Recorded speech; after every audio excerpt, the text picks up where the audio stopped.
Hello everyone, welcome to my channel Desi Nidhi in Europa और मैं हूं निधि आपके साथ। Happy republic day to all of you. तो जैसा कि आप जानते हैं ये हमारा 73वां गणतंत्र दिवस है और मैं रहती हूं यहाँ ऑस्ट्रिया में। तो मैं आज आपको बताने वाली हूं कि इंडिया से ऑस्ट्रिया किस तरीके से कनेक्टेड है और कितनी अच्छी और कितनी पुरानी हिस्ट्री और कितनी अच्छी यादें यहाँ से जुड़ी हुई हैं। तो सबसे पहले बात करेंगे कि जब ऑस्ट्रिया ने रूस के साथ जब ट्रीटी साइन किया था तो उस समय ऑस्ट्रिया का समर्थन किया था भारत ने।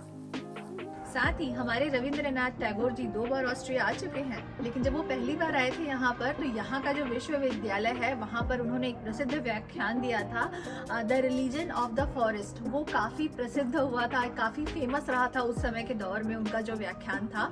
साथ ही जवाहरलाल नेहरू, इंदिरा गांधी जी कई बार यहाँ पे वियना ऑस्ट्रिया आ चुके हैं।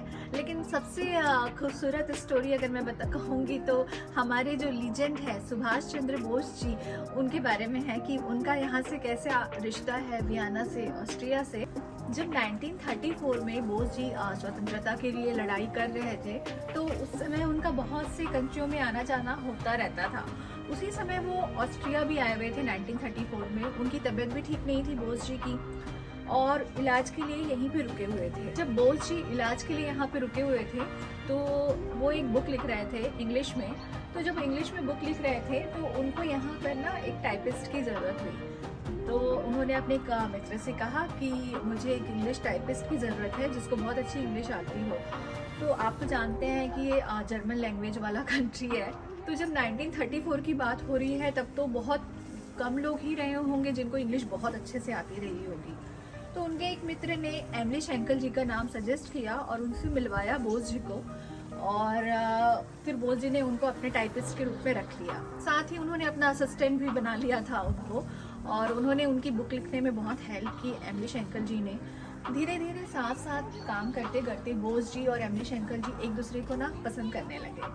पसंद करने के साथ साथ ऐसा हुआ कि फिर सोचे कि शादी कर लेते हैं। उस समय ऐसा था ना कि यहाँ पे कानून भी बहुत ज़्यादा सख्त थे।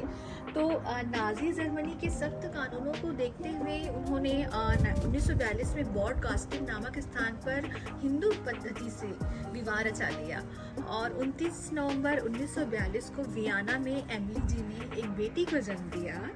विवाह के कुछ दिन बाद एमिली जी के साथ रहने के बाद सुभाष चंद्र बोस जी इंडिया वापस चले गए। उसके बाद वो नाजी जर्मनी में पुनः वापस आए और लगभग 3 साल अप्रैल 1941 से लेकर फरवरी 1943 तक वहीं रहे। इसी दौरान वे एमिली से पुनः मिले। सुभाष चंद्र बोस जी जब पहली बार अपनी बेटी से मिले तो उनकी बेटी 4 सप्ताह की थी और उन्होंने अपनी बेटी का नाम अनीता बोस रखा।